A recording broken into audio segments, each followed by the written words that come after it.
Hi, I'm Amaya and welcome back to my channel. About a month ago, I made a video about survival shows talking about why I really don't like them. And that was right before Boys 2 Planet started airing. So now that we're halfway through the show, I'm gonna run through some opinions I've heard about it and respond to them. So one of the ones that I'm surprised to see so much is that the show is unfair. This isn't an opinion, this is basically a fact. It's 100% true. The show doesn't really care to be fair, because if that was the case, then every contestant would get an equal amount of airtime. We would have seen all of their performances. We would have seen the judges talk to everyone, and that's not what we saw. There clearly are contestants like Anshin, Liu, Yumeki in the first couple of episodes, Sangwon, and Leo, who get a lot of airtime compared to other contestants. Another reason that we know the show isn't fair is because Mnet can change the rules whenever they want. For example, remember how the show was originally supposed to debut one Korean group with 8 members and one Chinese group with 8 members, but they ended up combining them, and a lot of the Chinese contestants couldn't speak Korean, so they're at a disadvantage when they combine because now they have to get another member to translate for them. Also wanted to reiterate that survival shows have never been fair. If we think back about the produce vote rigging scandal, so now of course Mnet can't rig the votes since they've been exposed and the votes are controlled by an outside company, but they do control who they want people to vote for based off of who gets the most screen time, the editing, and what they show when you're on screen. If we think about Zhang Xing, he got a lot of more positive screen time in the beginning, but now he's getting a bit of a negative edit where they're showing him arguing with their group, refusing to practice with them. All of this is a negative edit. So if they wanted us to vote for him, they wouldn't have shown us this. When we think about someone like Sangwon, we're seeing him overcoming challenges, being liked by other popular members, working in a group, standing out, taking advice from the judges. So just because you get a lot of screen time doesn't mean that they want us to vote for you, because some of the people that get a lot of screen time are getting a negative edit. This is important because most fans aren't going to watch a bunch of content outside of the show because the show is already 2.5 hours. So what they see in the episode is going to determine how they vote. Another opinion that I've heard a lot is that people need to stop voting for untalented contestants or stop voting off of visuals. I think I have an unpopular opinion on this topic because I disagree. I think if Mnet and Wake One wanted to make the most talented group possible, that they wouldn't have let fans vote on the show. They know that fans might vote based off of visuals, personality, familiarity, being from the same country, or potential.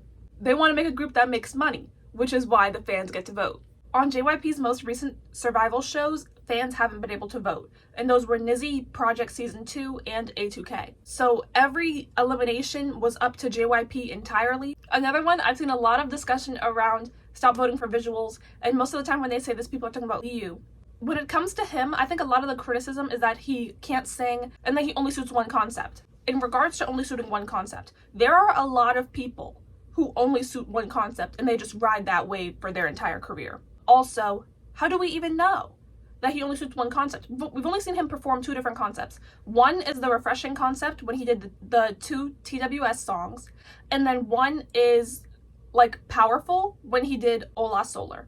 But honestly, Hola Solar, they're just standing in place and you really don't have to, like, I don't think anyone was really emoting with that. They just kind of stood there and did the dance. His first performance was TWS because that's what he suited the most, because that's your audition. You're going to do what fits your concept. His most recent performance was TWS because the group leader chose him for that song. I don't want to be so confident that he can't pull off anything else. I also don't think he's the best singer, and I think it's passable. I think if he makes the group, it'll be okay, but I'm not sure what role he would fulfill in the group outside of being a visual. His singing really isn't advanced. His rapping we haven't heard, I don't think. So that's what I'm curious about. Like, vocally, what would you do? The next opinion is that the episodes are too long. I think this is shared by most of the people watching the show. I agree that the episodes don't need to be 2.5 hours, especially back when it was K Planet versus C Planet. We literally were getting 5 hours of content a week. It was a lot.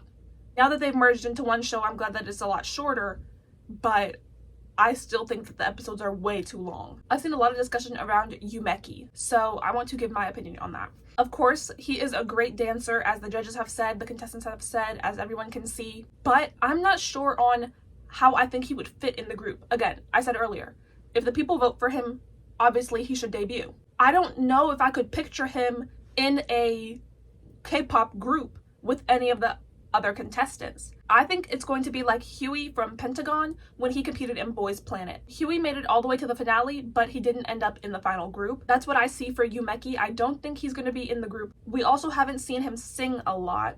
I mean, I think they could just make him a rapper. Like, if he makes it into the final lineup, then 100% will have something for him to do. When he did Brainism, there were a lot of parts where he wasn't really singing, and then he kind of tried to cheat out of it a little bit. His last performance was Whiplash, but he only had about 4 seconds of speaking in that song. I think because his career outside of the show is so well established, I don't think he'll end up in the final group. I don't know. I just don't see it right now. I think it's going to end up like Huey. Now, here is my response to the argument that any person on the show doesn't deserve to debut. Like, the people with scandals, I 100% understand that they shouldn't debut. I think that if we saw the process of making a lot of groups, there are a lot of people that we would think shouldn't have debuted that have debuted. If you think back to Are You Next, we saw a lot of people complaining about Wonhee, saying that she wasn't talented and that she didn't deserve to debut, but now she is an integral part of Illit. Like, what would Illit even look like if Wonhee wasn't in the group? The group concept is going to be crafted around the members. So if a different lineup ended up being the final group for Illit, they would have had a different concept. Next opinion is that they should have done Girls 2 Planet instead of Boys 2 Planet. So initially, just looking at it, I agreed because I just like the pattern of girl group, boy group, girl group, boy group.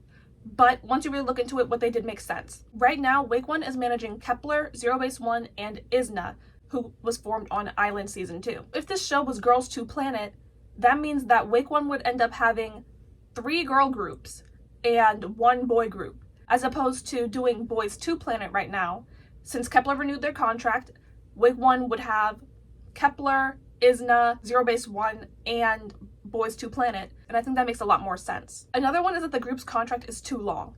I think this is interesting because the last Wake One group is Isna, and their contract is 7 years. My biggest curiosity is how their original companies are going to work with this. If the show is 12 to 13 episodes like they normally are, it's going to end in late September. And then both Zero Base One and Kepler took 3 months to debut after their show ended, so we can estimate that they're going to debut around December. This means that the group is going to be around from December 2025 to December 2030. By the time this group disbands, their youngest member is going to be at least 20. So at that point, you're going to be one of the older members if you debut in a new group. So do you think that contestants who are 20 or 21 right now are going to re-debut at 25 or 26? Let's say Boys 2 Planet group debuts December 2025. I think that the members are going to start debuting in separate groups at their main companies in about 2026, 2027. Because that's a long time to wait for someone to come back to their company, especially since the average age of contestants on this show is a little bit higher, with most contestants being around 20 to 21 years old, while on a lot of other shows we've seen contestants more around 16, 17, 18. That's my opinions. Thank you guys for watching. Like it if you liked it, leave a comment, and subscribe. All right, bye guys.